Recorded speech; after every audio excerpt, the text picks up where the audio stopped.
We know that you'll have the latest for us when and if that happens. We did just mention Baker Mayfield as we talk about people who are being shelved. That, of course, Baker because of injury against the Broncos, so we won't see him tomorrow night. I want you to go take to tape on some injuries, but start there with Mayfield and a potential timeline for a return.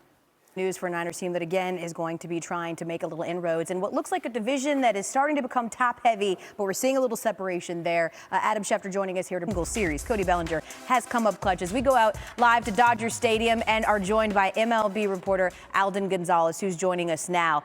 Again, if you're watching this game last night, Alden, right, and you're a normal fan who didn't know that Cody Bellinger in September was hitting in the 150s, you might wonder how he's able to do this. But Alden, share with us, how is he able to come up clutch in these big moments?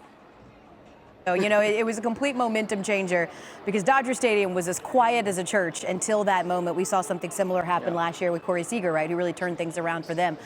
From the pitching perspective, Julio Urias is going to get the start for the Dodgers. He made a relief appearance in Game 2. So what are you expecting? Real expectations from him tonight, Alden. Arm was completely dead when he had to make his start. We'll see if it's the same for Julio Urias. Also on the Braves side, it does bear mentioning the Braves scheduled starter, Huascar Ynoa, has been scratched because of injury.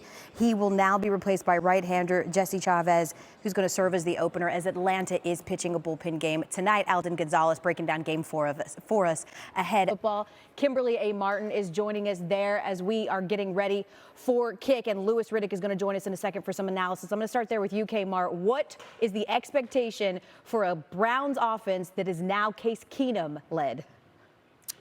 I want to ask you to hold tight because I want to ask you about them in just a second, but I want to stick there with the Browns for a second, Louis, and get some expectations from you. What do you expect to see from Case Keenum tonight in a Browns offense that's not exactly plug and chug based on all of these injuries she just laid out? When asked about how he felt ahead of making his first start in a couple of seasons, he said, if you stay ready, you don't have to get ready. So I don't know what that actually means in terms of whether that's going to translate to his on-field performance, but we'll